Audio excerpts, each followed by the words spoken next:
So it's been a while. We thought we would update you on what we've been up to. Yeah.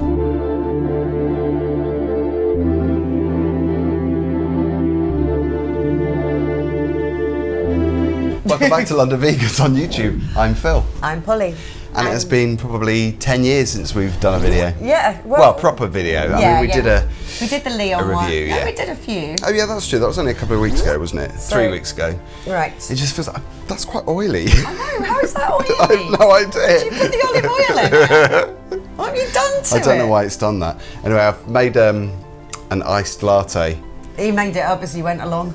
I did, because I got a bit of inspiration from somebody on YouTube. Right, so cheers. But yeah, cheers. I hope There's it's all right. no alcohol in this, by the way. I don't know why it's oily. Oh, that might be the vanilla. Oh yeah, that's Maybe. true. Bit more sugar for me. Yeah. Yeah, it's not sweet enough. No, it's not sweet enough. He used the same spoon for olive oil as he used to stir the iced lattes. It's not going to kill you. How much sugar do It's you only use? olive oil. It's edible. Yeah, I'll have not that much. That much? A little teaspoon. So yeah. That size? Yeah. Do you want to stir it? Well, let me put mine in first, because then otherwise it's going to be a wet spoon, isn't it? And it's not the spoon. I'm having a go at him already. You can tell. It's like we've not been apart. Yeah, that actually tastes all right now. Is it better with? I think it's just because it wasn't sweet enough. Yeah. So I'd say probably put 4 teaspoons of sugar in. Yeah, because I really like. Because I'm obsessed with frappuccinos. Yeah. So it's been a while since we've updated you. We wanted to do this video because there's been so much going on the last few weeks, and we wanted to get more videos out, but there's been a lot of stressful things happening. Yeah. And yeah, you've been really busy at work as well. And having fun.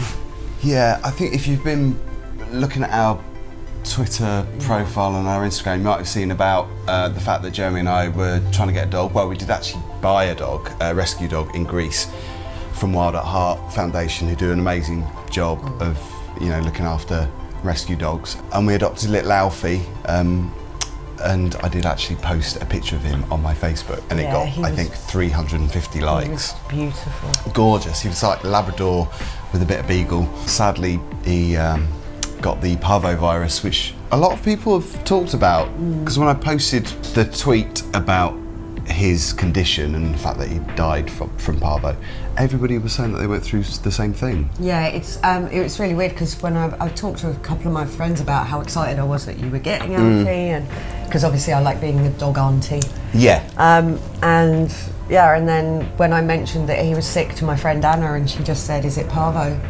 And it seems that that's quite a common thing. And in young puppies. Yeah, and puppies just, I mean, when you sent me the photo of him in isolation, it was just like, oh God. That was heartbreaking, because that was a real shock as well. That was a horrible photo to see. Because the pictures that they used on the website, the pictures that we loved and attracted us to him. And the video. He was gorgeous, and a little video as well, and he did look quite thin in the video. Yeah, but not like as he bad. was in that.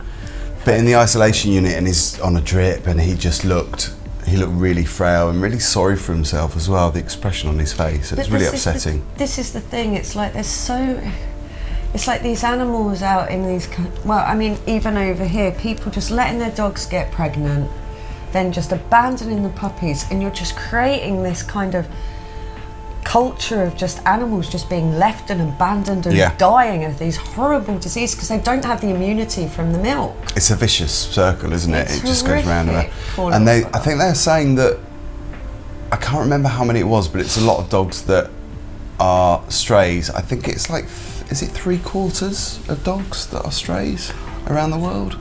It's millions anyway. It doesn't surprise me, and it's like anyone nowadays who buys a dog from a breeder, I'm sorry, it just gets me so angry. Yeah, because there are so many dogs that need a home that I would love a dachshund. I would absolutely love a little dachshund. Is that your favourite breed? Yeah. If I could have a dog, I'd have a little dachshund. But I know they never come up for adoption. So, and also because of my lifestyle, I'm never going to have a dog. Well, probably never going to have a dog. Yeah, because you've got 2 cats. I've got the fat cat.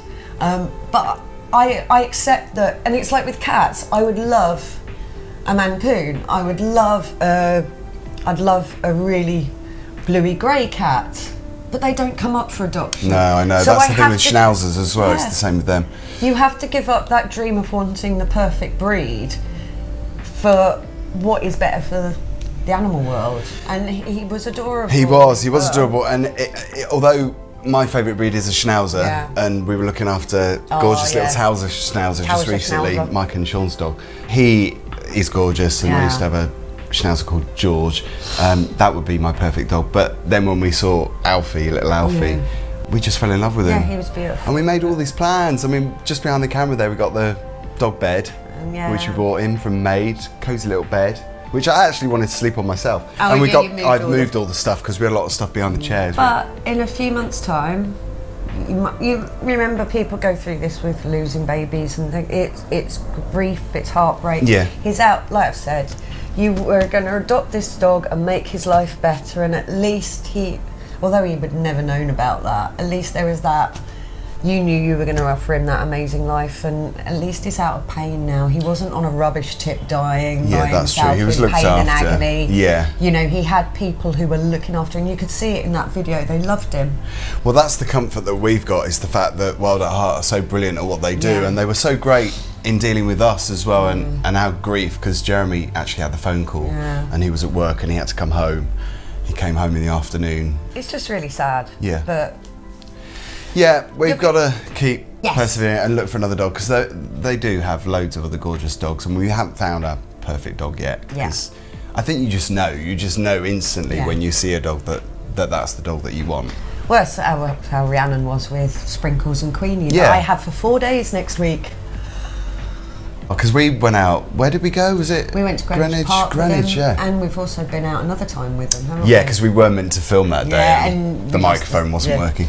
But yeah, if you about next week with the dogs, I don't know Yeah. how you feel about being around the dogs, but Yeah, no, I'm up for Yeah, that. I've got They're them. gorgeous dogs. yes, but it happens. You'll find your baba.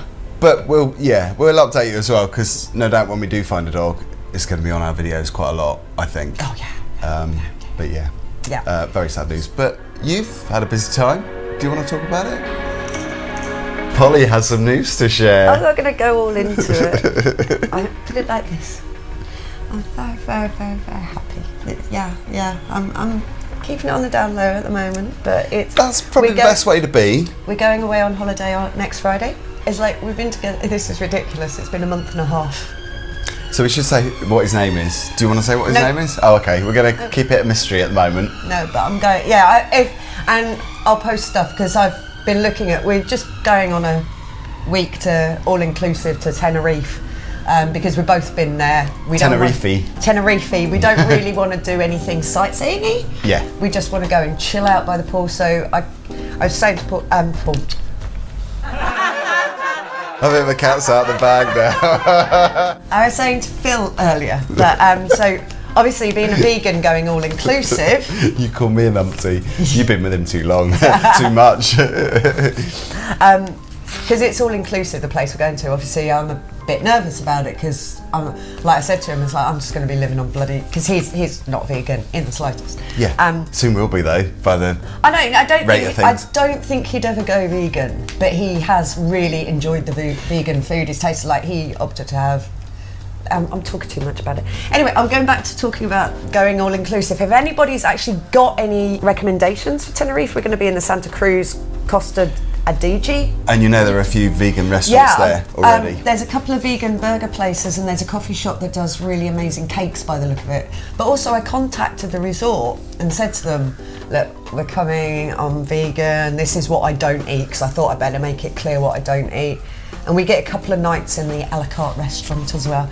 And they've been absolutely brilliant. They got back to me really quickly. They were like, yeah, we'll make sure you got plant milk at breakfast. Anything you want, just let us know. That's we'll it sort really out. takes the pressure off, doesn't it? Because otherwise you're Yeah. just going to be stressing about it, and Well, you don't also want that I on your don't want holiday. him stressing about me stressing about food. Exactly, do you know yeah. what I mean? It bounces back off each other, doesn't it? You just want to enjoy your time and kick back a bit. I mean, I'm really happy with salad and fruit, but I think I could get a bit bored of it. Oh yeah, you wouldn't want that for 2 weeks. And you're going for 2 weeks, aren't No, you? 1 week. Oh, 1 week. Yeah, only 1 week.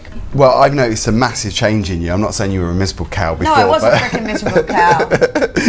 but I It have was noticed you've just become really chilled as well, and really just loving life, which is great to see. But the ironic thing was, I'd just come to the decision don't want a relationship now, I'm done. And neither did he. It's always the way. I remember Yeah. when I met Richard, when I lived in Portsmouth, Yeah. it was the same. Moved to Portsmouth. I wasn't looking for anyone. I consciously made an effort not to. Yeah, well, not that's to what we were find both saying. a boyfriend. We both said to each other, don't want a relationship, especially since he lives in Oxfordshire. Yeah. It's like, don't want a relationship, let's just have some fun. And then suddenly it was just like... It's good to see, and I quite like to get little updates on these videos as well, and I'm sure people watching would, because they want to know what's going on. I know they can go to your Instagram or whatever and see stuff, because you have been posting a few things. A couple of photos. Yeah, and also I quite like the fact that he's not a vegan as well, and he's loving vegan food, because he loved the Leon burger. At, Oh God, that Burger. was lovely. Yeah. Because I really was craving a Love Burger. Sorry, I'm going to get all sappy now. I was really craving a Love Burger. Because when I was waiting at Paddington for my train on the Friday... I've had 3 since we reviewed it. I'll have Yeah. Oh, since you've reviewed Yeah, it. I love it. I know, I'm obsessed. Can't get enough. I nearly suggested to you today, can we go out and get one? We've still got vouchers to use. But yeah, so I went and had the wasabi, I don't know if anyone's had it, the wasabi vegan platter thing. Oh my God, honestly, I was just shoveling it. I didn't think I'd eat it all, Yeah, and I was I've just not tried it shoveling yet. it right in my face. And then I saw someone with a Leon bag, and I was like, shit, there's a Leon here. So when we went into Oxford on the Saturday, I was like, oh, can we go there? They've got chicken burgers and that, you can have your and he was just like, no, I want to try this burger. So we got that, and we got the jackfruit bites as well, and we got these 2 little Jaffa cakes. I've got photos of him about to chomp into it, and no, we're not putting them on the video. Him chomping into it, and he just looked at me and was just like, oh my God, this is actually really good. And I was like, see, Do you know what? That's a great endorsement for the company as well. for someone like him he is, I hate to say that, he is a massive meat eater. Yeah. He does love eating meat. But how brilliant is that for someone who is such a big meat eater to really love vegan food? That's what the companies want. Yeah. Because obviously that's great for transitioning vegans too, because And it's a good endorsement. And what he said that was quite interesting was after eating it, he said after eating a meat burger, he usually feels quite claggy and raw. And he said after feeling that, I didn't feel any like nasty kind of clagginess or anything. Because it's really light. I mean, despite Really the fact it is a burger, and you think of fast food as quite, that would make you feel a bit sluggish. Yeah. But those burgers they taste healthy, don't they? Yeah. I mean, it tasted like Oh, they're a treat. It's just with the cheese. such a good burger. It's just the best burger I've ever... Well, Honestly, we're going even back. talking about it Yeah. makes me want one. Well, we've got some more vouchers to use, so we're going to go back Yeah. for ice cream. We'll try the vegan ice Where cream. have we got to go for that? We can go in it. Oh, No, there's the ice 2. cream. I We've can't got to remember go the 2 somewhere stores, special. but I can't remember where they were. Yeah. But yeah, we'll update you. It's a bit of a mixture of highs and lows on this video, because a lot of kind of important stuff has happened. I wanted to mention the Greyhound Racing. I don't know if you know about this. I can't believe they did that yesterday. Did you see Mark Massive posting about it? No. He's in a band called Massive Ego. They're a really good band, and I interviewed him because he's been a friend of mine for years, for about 10 years, and he lives I think he lives either in Brighton or Hove, but he lives on the South Coast. And he does a lot of campaigning for the Greyhound Racing in Hove, because there's a racetrack there, and particularly yesterday, it was the hottest day of the year yesterday. Hopefully you didn't struggle too much with it. I just Couldn't walked cope. around naked all day. So just imagine Didn't go outside, don't worry. us as humans, and we have the ability to cool ourselves down by, with fans or ice drinks or whatever. These poor greyhounds that are racing in these tracks, and it's illegal as well, because they were racing over 35 degrees, so it was over 35 degrees that's yesterday. illegal, isn't it? So it's illegal. So that's one of the reasons why Mark was campaigning. He went with lots of other campaigners and stopped people getting into the racetrack, people that worked there and people that were paying to see the race. So he did an amazing job. Did he manage to make any people think, no, this is really wrong? He managed to upset a lot of people, obviously, because the people that were working there were trying to get out. What a guy. Yeah, I think he's there every week, every Saturday between 5 and 7 p.m. It's Hove Greyhound Stadium, and I think next weekend, or this weekend coming up, is the Sussex Cup final, so I think it's going to be a really busy weekend there. I've seen so many friends who have adopted retired greyhounds and things like that. It's a freaking horrible industry. Yeah, it's exploitation. It's absolutely disgusting. And talking of exploitation, the pink sheep. Did you see this story, Latitude Festival? And they were saying something like it was vegetable dye or something, and they were like saying it's okay. It it's was like completely dunked. Understandably, their freaking faces were they are. dunked. The fact is that they were doing it for cosmetic reasons to make a sheep look different to how it naturally looks, which I think is I'm shocked one of at the most Latitude, offensive because things. I thought Latitude were quite cool. Well, I had a reply back from somebody when I posted about it, saying that they've always been really ecological and they've always had animals in mind. Yeah. But they obviously haven't, because that's just exploitation. And it's also the fact that sheep are naturally beautiful creatures anyway. Yeah. Why do you want to make them look pink? It's just offensive. It was like, I mean, I'm not saying this is right or anything, but if they'd spray painted, I don't know, a rainbow on them or something in proper spray paint that wouldn't have affected them or poisoned them or anything like that, yes, I still wouldn't agree. Because it's the principle, isn't it, if that you you're looked at abusing those them. sheep, their freaking heads were dunked in that Yeah. stuff, because all their faces Yeah, were pink completely as well. immersed, yeah. That's disgusting. Yeah. Those animals don't know if they to keep their eyes, you know, they don't know what's happening to them. Well, their comeback for that was the fact that as sheep that are on the farm, they have to go through that procedure anyway to ward Get them. the lice and Yeah, everything so they don't pick up parasites and stuff. But why are you dyeing them pink? it doesn't justify doing it. It doesn't justify exploiting them in that way. No, I don't. I think if I'd have gone to that festival, and I would have gone to something like that, because I like, well, you do as well, music festivals. Yeah. I would have been horrified to have paid the money to support them doing that kind of thing. And also, can you imagine if we'd done a vegan video there? Or I just think it's like, haven't we come far enough? But then you see all these people dressing horses up as unicorns. yeah, and dogs as well, and they put dogs in little costumes. I'd seen my friend do it with her Shih Tzus and the little hats and that. Yeah. And it's not.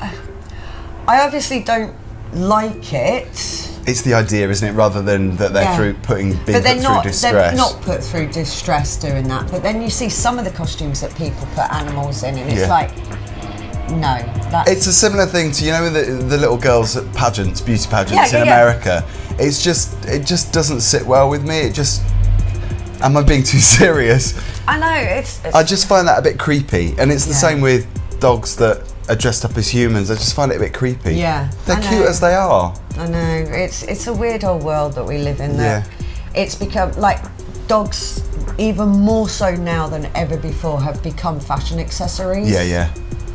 And it's like the amount of shops you see springing up everywhere that are purely dedicated to pampering your pooch.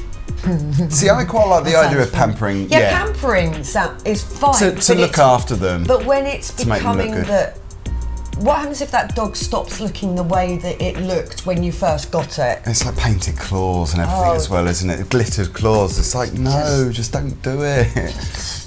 They're cute as they are. They are, and that's the point, I think. That's why I find it so offensive. But I think all these things, these things just need to stop. Yeah, and there's a lot happening. I mean, I think it's just the climate, isn't it? Not just with animal rights, but also human rights as well, and particularly with the news of Boris Johnson becoming Prime Minister. It's just, but there's this whole thing that he said he said that he wants to do more for That's actually a good point. I will believe it when I see it. Exactly. But it's nice to actually have that recognition, though, and hopefully he will sort something out. Or I just feel that we're in mental time. I feel like we're in an episode of Black Mirror. Or The Handmaid's Tale. And it's just becoming. And I think, we were talking earlier about the black dog stalking, and this. My little phrase is, it's the one time I believe in animal abuse is when the black dog is stalking you and you just want to kick it in the face. That's the only time. Because it's not a real dog, obviously. Because it's not a real dog. Yeah. I'm talking about depression here. Yeah. For those of you who don't know the black dog analogy, it's from Winston Churchill. He used to call it his black dog. And we were talking about that earlier, and I think partly it's to do with the climate at the moment. Nothing feels right, like that thing that you posted the other day about 18 months or 11 months for climate change. Oh my God, that was so frightening. Yeah, the BBC story, And it's just, you can feel it. There's so much happening in the world at the moment, and I just feel kind of overwhelmed by everything right now. Yeah, it's a negative force, isn't it? And that's the same with Pride that we've had recently, Yeah. London Pride just a few weeks ago. I don't know, it's just like a real negative force, and people aren't being as supportive as they seemed to be 5-10 years ago. Things have changed so dramatically. Like, veganism's on the rise, there's a lot more awareness of the climate and single-use plastics, and I mean, that gets me anxious every time I buy anything with single-use plastic. Oh, I'm thinking about it more. And trans, gay rights and feminism, and you're trying to process all of this at the same time as trying to live your life. And live it as best you can. And the fact of the matter is, as individuals, the onus is put on us by governments to do this, whereas actually the governments are letting big corporations get away with worse things, and that's the problem. Yeah, that's true. The onus is always on the small person, that we should be doing everything. We should be recycling, we should be not buying single-use plastics, we should not be wasting electricity, we should be doing this, we should be doing that. Well, actually, it's the corporations who have got to change the way that they operate. Yeah, because they're influential as well, because it's like a massive body, isn't it? It's like, that's how people learn. Yeah. It's the same with teaching, teaching, you know, that's how kids learn, and you're obviously influencing people. And I think it's great that you're a vegan teacher as well, and they really support you for that, because you're being really influential. You don't know that these kids that you teach, yes, they might eat meat and dairy, but you don't know the impact it's having on them, because then mentally they might be thinking of changing their ways as well. And so that's a positive thing. Exactly, and it's just, I just think, I know what you mean. I'm feeling very overwhelmed by the world at the moment. Someone posted on our, because you posted the thing about the cornettos, and then someone posted something about Unilever. Yeah. And I started posting a response saying, all right, so shall I not buy from Tesco's, not buy from Waitrose, not buy from this company, not buy from that company? And then I just stopped, because I can't.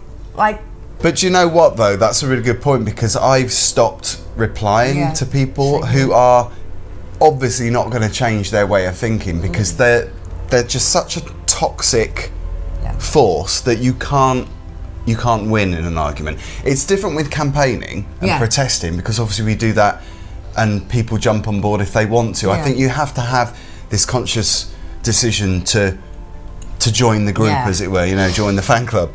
But I just think people like that are just keyboard warriors. They're sat there. And I'm not just talking about that person in particular, I'm just talking in general. Have just been making a point. Yeah, I mean, it's a good point. But I just didn't want to engage, because I find it exhausting. draining. Yeah, I find it very draining thing. But when you just know that somebody is just out for attack. We also have our own mental health to look after. We need to protect ourselves. And I think both of us have found over the years that when we've engaged in online spats with people, that it drains us so much, and it actually doesn't help our mental health. So I'm all up for debate and dialogue. Yeah. But at the moment, you know, just come at it with compassion and just don't get angry. Just talk. I think the problem is we're so fractured anyway, and I'm going to say we're so fractured on the left, on the liberal side. All of us who are gay or gay ally or feminists or vegans, all these little groups of people, we're all fighting inside our own little groups. You're not feminist enough, you're not gay enough, you're not vegan enough. Can't we just be nice to each other and just support each other on the journeys we're going on? And Robbie Lockie, who runs Plant-Based News, I love his mindset. I love the way he thinks about things, because he's very supportive and he listens and he has conversations, but he's very positive as well. Yeah. And he hates that whole fighting within groups thing. Yeah. He's a human rights campaigner too, so he's not just talking about gay rights, he's talking about human rights, because everybody has a right to live the way they want to live. Well, it's like being a female, being a feminist, being, you know, we all have our little, even if I was a white, straight, middle-class, middle-aged vegan male, you're still fighting a battle all the time.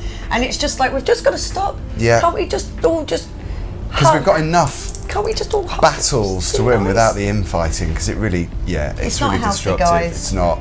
But anyway, I hope you haven't found this video too depressing. It's quite nice to have quite a good conversation about stuff that's just happening at the moment. Can I also just point out, I can see myself in the screen. I know we've had a lot of hot weather. I'm still as pale as This goths don't tan. I got my summery outfit on. So thank you very much for watching as always. Don't forget you can follow us on social media. If you don't know already, we are London_vegans on Instagram. Yep. We are London Vegans, that's LDN Vegans on Twitter. And our website. Yeah, ldnvegans.com. And by the way, I have neglected the website a little bit just the last few weeks because there's been so much going on. It, though, and it still looks brilliant. Oh, and I have to mention, just remembered, the lovely Paul and Jason, those vegan guys. Yeah, we will do our challenge. We will. We've been set a challenge. It's such a great idea. Yeah. So, because they live in Manchester, they had this great idea of doing this food challenge. It's like a recipe challenge. So they've given us the challenge of making a northern meal. We've got to come up with a challenge for them. We've got a meal to do. Yeah. It's just that stuff has been going crazy recently. So we will do that on the next few videos. When I'm back from Tenerife. Yeah. And they're going to make a London dish. I'm not actually sure how many London dishes there are. Bangers I suppose a south dish. Bangers and mash. Oh, Yeah, they should do I can't think of any Yorkshire others. pudding. I know Yorkshire puddings from Yorkshire. Oh, right. Oh, yeah. Go figure. So I think that's a great idea. So, we'll get the ball rolling on that soon because we've got to get in the kitchen to do that and we've got to clean up. Perhaps we should do it in my kitchen because my kitchen's bigger. That might be a good idea. Have you got an idea for a southern dish? Ideas? That'd be great. And also, if you've got any comments to make on this video and the topics we've raised, the greyhounds, latitude, the political climate. Yeah, just general malaise. Polly being in love. Yeah, leave us a comment below. See you next time. Love you.